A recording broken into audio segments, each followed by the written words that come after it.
What's up, everyone? Aaron Nagler here at Cheesehead TV. It's Friday morning, and my neighbor won't stop hammering. So if you hear a bunch of noise in the background, I am very sorry. Even with the windows closed, this dude has been up since 8 a.m., sawing, hammering. I have no fucking idea what he's doing, but it is beyond annoying. I am on my last wit. Good morning. Packers take the practice field in Lambeau Field today. I'm trying to get acclimated to the noise, what have you. We'll get our final injury report this afternoon. Hello to everybody in the comments section. Good to see you. Morning. Greetings from Louisville. What's up, Kevin? Morning from New York City. And Bob the Builder says hi. Big B's here. What's up, Big B? How you doing, Brady? What's up, fellow degenerates? Daybreak. How are you, man? Good morning. Hey, what's up, Nags? It's great to catch you live. Do you think the Packers really like their right tackle depth? I just wonder why they didn't give Valdir a call after week one. Probably because they like their right tackle depth. That's why you guys come here, right? For that deep, incisive insight that only I can deliver. I mean, really, if they were interested in Valdir, they would have signed him this offseason. They had all offseason to do so. Made it pretty apparent and pretty clear that they're not interested, at least at this time. I have no idea why, but that's the route they've gone. They signed Wagner instead. Billy Turner's looking like trending towards playing, so we'll see how they shake out there on the right side, but Valdir seems to be a distant memory. Our wide receivers should rack up at least 300 yards again. No? Well, Nate, all right, relax. I would love it. I would welcome it with open arms. But, I'm not going to sit here and say they're going to do that every week if they have against a young and or injured secondary. It's the NFL, man, week to week, and they can humble you quick, as Matt LaFleur talks about. Obviously, you think that would be the game plan, right? Because there would apparently be a mismatch there. But I would also look for the running backs to get a little bit more involved in the passing game this week. I think that matchup should suit them well, and that might take some of those targets and or yards away from the wide receivers. But yes, they should go ham, as the kids like to say. Dustin, thank you for the super chat. Aaron, blasphemy, Joe Buck in the hall before Leroy. Oh, please. Who cares? I can't, the Hall of Fame, does it exist? Not in my eyes until Leroy Butler's in it. So anything that happens, I just don't really mind. But hey, shout out to Joe Buck, man. What a great moment last night. Guy's an ultimate pro, fantastic at his gig. I know a lot of Packer fans don't like him. I just think that's absurd. I think the guy's really, really good at what he does. And apparently so do the people of the Pro Football Hall of Fame. So yeah, kudos to him. That was an awesome moment last night. What else we got here? Patrick, thanks to the super chat. Over under 2 touchdowns for 12 this week. Go Pack Go. Patrick giving the over. I think he throws for 2 and runs for 1 more. Matt, will Pettine's D lean more on being high risk, high reward defense? I kind of like that given how the D has trended the last season or so. Well, it's never going to be a case where Pettine's going to sit there and go, I have to pressure more. I got to take more risks. It just doesn't ever break down that simply. But I do think maybe he gets a tad more aggressive on early downs with Kenny Clark being out. Maybe. I don't know. We'll see. I do think some of that's going to come down to the play of Kirksey and Barnes. If Barnes does continue to run next to him there in their 2 linebacker sets, maybe Raven helps in that regard as well, although he was limited again yesterday. So who knows if he's on track to play on Sunday. But yeah, I think, more than anything, they need to be a little bit more disciplined along the edges. He mentioned yesterday how they got caught up in a couple stunts incorrectly, playing the wrong technique, right, using the wrong gaps, etc. I think they have to get that cleaned up before anything else. I'm curing my hangover this morning with whiskey. Cheers, Nags. Go Pack Go. Chris, God bless you, man. I'm just straight up coffee today. Oh no, what do we got here? Big B, thanks for the super chat. Nagler, you missed a super chat, and are you showing the game on Sunday? Give me that. That's a quote from Toy Story that I always say to my kids. When is Packer Transplants? David, next Wednesday at 5 p.m. I swear to God. FMCH6444. Try saying that 3 times fast. Thanks for the super chat. Hey, Nags, if Montrevious Adams can play, shouldn't that help versus the run? I would hope so. I would think so. we'll see. Like I mentioned before, that first day of pads, he looked good until he hurt his toe. But that's a kid who has been given a couple of opportunities now and not really done much with them. So fool me once, you know the rest, because I can't remember it. But yeah, I would hope his, a big body up front hopefully will help you on early downs. But man, he's got to show it, man. Yeah, he's been a lot of promise and not a lot of delivering so far. Carter, thanks for the super chat. Hey, Nags, love your questions and media availability. As for everyone else, enough of these two-part questions. Looking at you, Tom Silverstein. Hey, man, people can ask two-part. I asked a two-part question yesterday of Nathaniel Hackett because I had to get his reaction to the Mandalorian Season 2 trailer coming out. I almost, a couple weeks ago, there were a bunch of people who asked two-part questions like right in a row, and I almost tweeted Wallers, the head of PR. Didn't get the memo that it was two-part Tuesday or something like that. So I hear you on the two-parter thing, but that's all right. I mean, if you're asking and you genuinely, and these guys and gals, they want to get stuff for their stories, it's fine. Now, you start going on some major soliloquy, like some people do, then then I can see. But I mean, who am I? I get wordy as well, so I can't really talk. But thank you, Preston. Thanks for the super chat. Graham Harrell for QB1 in the future. That is the weirdest super chat I've ever received. For QB1 in the future? You mean like as an offensive coordinator? I'm totally confused, but thanks. When will we see the hurry up offense? Play clock is infuriating. Ben, don't get me started. Yeah, it is infuriating, and nothing's changed from last year. They talked all offseason about tempo, how they were going to incorporate the hurry up, and we didn't see any of it on Sunday.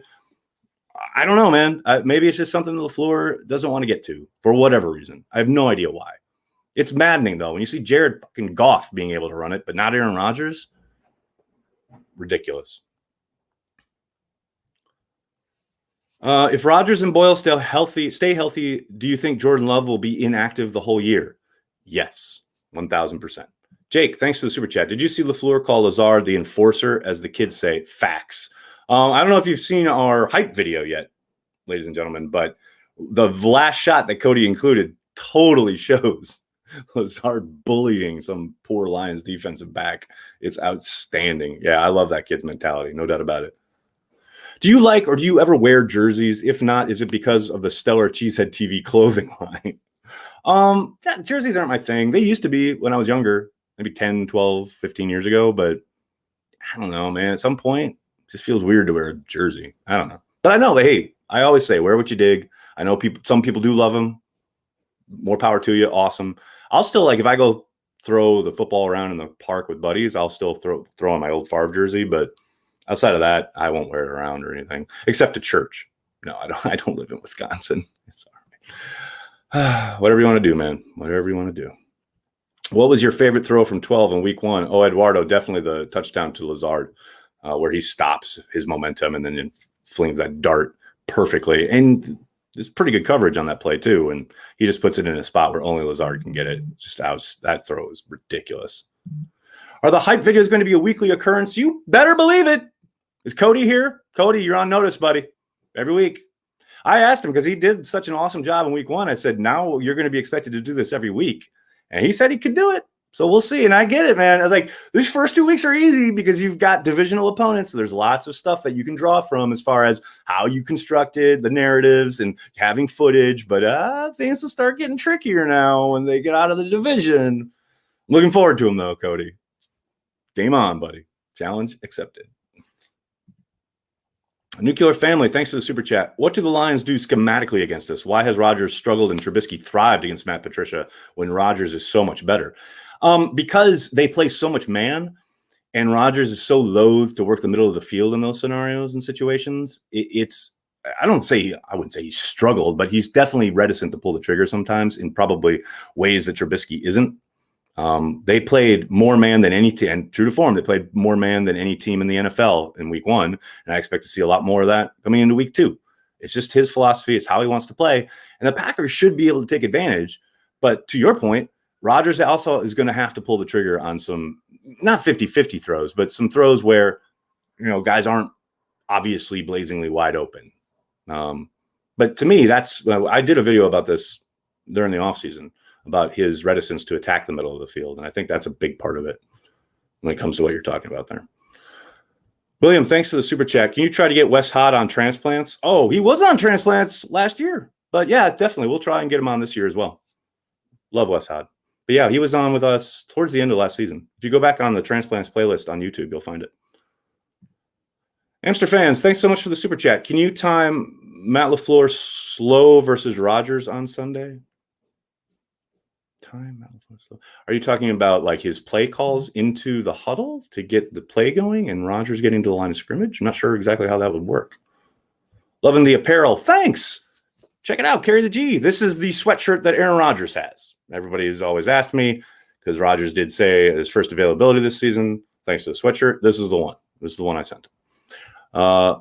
Living in Minnesota is never worse than when the Vikings play on the same network at the same time. There's no way to watch the Packers. Plus, the Minneapolis Packers bar closed because of COVID. Damn, that's a run of crap right there, Tom. So sorry, buddy. Andrew, thank you for the super chat. Rodgers' arm looks damn good. Also, our defense is boom or bust. I feel like we get in our heads. Yeah, I think the problem with the defense on Sunday was just inconsistency. You saw plenty of play where they played the scheme that was called, shut down what was ahead of them, and got off the field. But then at other times, especially in the second half, I think they got I don't want to say lackadaisical, but they got caught in their own heads. They did get caught peeking if you're savage, or caught trying to play up when all you had to do is keep stuff in front of you with Jair. So they just got to be more consistent, 100,000%.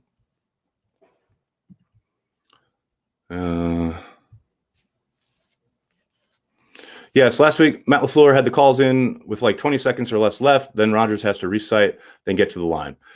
Yeah, I mean, there are certainly moments throughout that game where you can see in the broadcast where Rodgers is waiting for a call, what have you. It's funny because I get so frustrated with Rodgers in the moment, but I do understand that LaFleur is part of the operation. And there's no doubt that he, as he said, when I asked him about it, has to be better about getting those plays in quickly. Something tells me, though, that this particular combination of LaFleur and Rodgers is just going to be like this. And I'm just going to have to pray that I don't destroy Packerman too badly. What else we got? Future snap count for backfield I would like to see. Jones, 65%, Dillon, 25%, and Williams, 25%. What's your opinion? More than one can be on the field at the same time for mathematician trolls.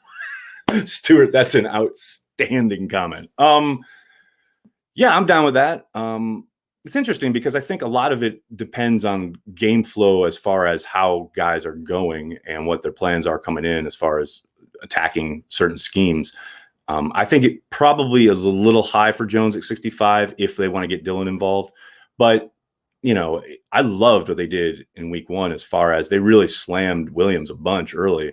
And then in the fourth quarter, you could tell Jones was fresh and he was a real problem for the Vikings defense, who had been out there a lot. I mean, the time of possession in that game was absurd, tilting in the Packers' favor. So, yeah, I mean, I'd be fine with that. Obviously, I think a lot of it is situational and what they want to do, but, totally down.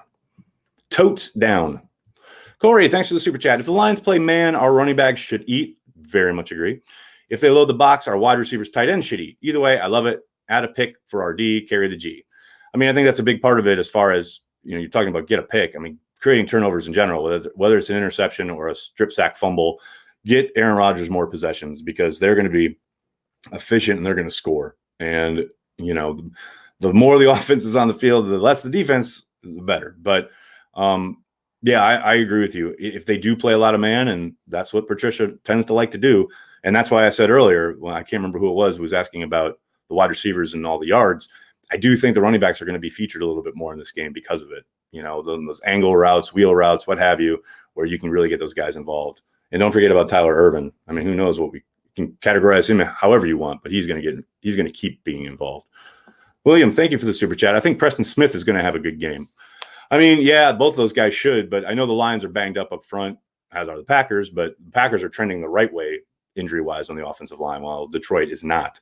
But I agree with you. I think there will be extra attention paid to Z and probably even Gary at points. And I do think Preston should come alive, so to speak. What else we got here? Got that one. Just making sure I didn't miss any super chats. It sounded just like my daughter there. How solid are Kenny Clark's chances to play this weekend? Do you feel like the defense could put it together without him? Well, they're going to have to, Carl, because I'm pretty sure he won't play.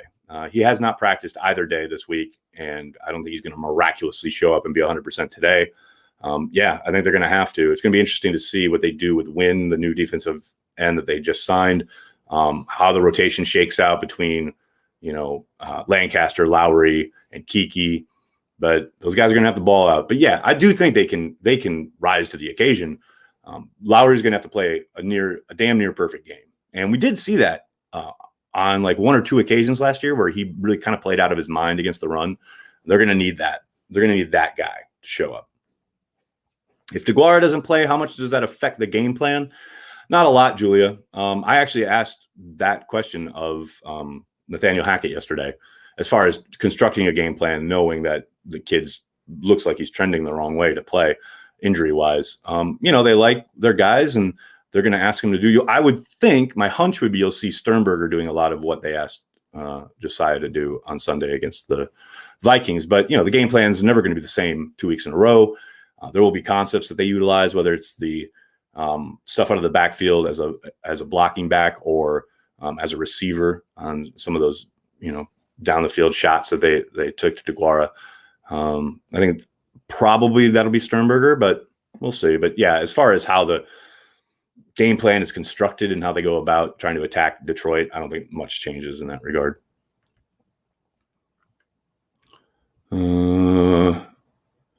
Any home field advantage at all without a crowd? Andrew, I think it's minimal, but it definitely helps that it's your spot, right? Your routine, your locker room. Once you're out on the field, you're just playing. And the guys have all said almost to a guy, it's just once the whistle blows, you're not really thinking about any of it. But every little bit helps. And you got to think familiarity helps even just a tiny bit. No doubt there. AP dominated us with Clark last year. He's going to do it again. Well, he dominated with a very different offensive line. Lines are real beat up there. So we'll see. But I agree. I mean, if there's one thing I'm worried about, it's Adrian Peterson going off for his usual 100 yards against the Packers, because that is what the football gods have ordained will happen every single time he steps on the field, apparently. He'll go for 150, and then he'll go for like 27 yards next week. And I will be supremely frustrated. Zoom conferences here to stay or just for the pandemic? If you're talking about the availabilities, I do believe it's just for this year. But we'll see. Maybe they stick with some of it. I have no idea. Next, crystal ball. Does Kiki become a starter on the defensive line eventually? Yes. Carter, thanks for the super chat. Had to add another super chat to say dogs are incredible and are known to carry the G. No pressure, though. Thanks, Olive. I see you. I kid. The thing with a dog is I love dogs. I would love to get a dog. But, once COVID is kind of, taken care of or at least handled or whatever, and I'm going back into the studio every day, I am gone a lot.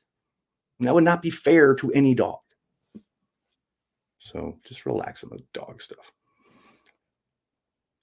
Is the no fans at Lambeau still just the first two games? Any updates as of today? Stuart, nothing past those first two games. Their next home game isn't until November, and I think the Packers will wait as long as possible to make that determination.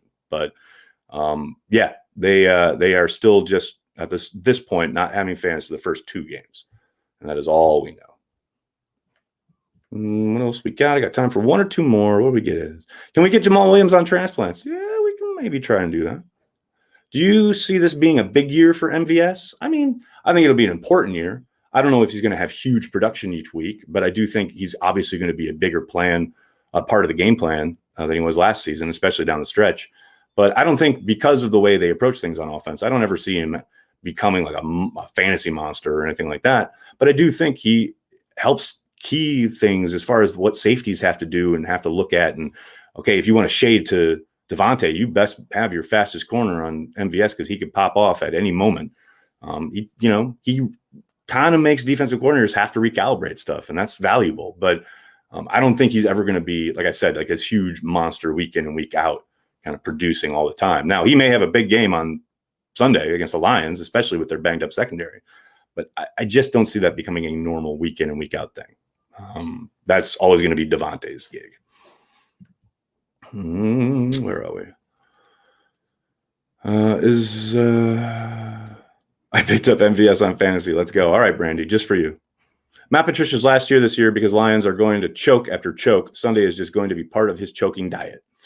Well, that's pleasant. But I mean, at some point, right, you got to stop with the excuses for Matt Patricia, who I think is a good coach, but man, the results have not been there. And especially you fired a dude who got you to the playoffs for the first time in forever, had a winning record. I think they fired him after he went 9-7. I mean, at what point do you turn around and go, yeah, we made a mistake? I mean, I'm all for giving guys as long as possible. You guys, anybody who's been here for any amount of time knows that I'm all for coaching continuity, but at some point the results got to be there, and they just haven't been for Patricia. All right, guys. Tyler with a Go Pack Go. I love it. And that's a perfect place to end it. Can't thank you guys enough for hanging out, talking Packers. Like I said, the final injury report will be out later this afternoon. The Packers will be in Lambeau for their practice. We'll hear from Matt LaFleur and Aaron Jones this afternoon. And then on Sunday, Corey and I will be live for an hour prior to the game, starting at noon Eastern. And then we'll have our 3-hour plus watch party, however long the game takes. And then after the game, make sure you're here for the Cheesehead TV Gut Reactions postgame show. So 5+ hours of live streaming each and every Sunday. Please hit like on this video, subscribe to the channel, and if you're so inclined, consider giving us $5 a month on our Patreon page. It really helps us do things like go live for 5+ hours on Sundays. If you can't, totally understand. Just hit like, hit subscribe, tell your friends, tell your family. Cheesehead TV, we are devoted to Green Bay Packers fans worldwide. Thanks a lot, everybody. Have a great day and a great weekend. See you Sunday. Go Pack Go.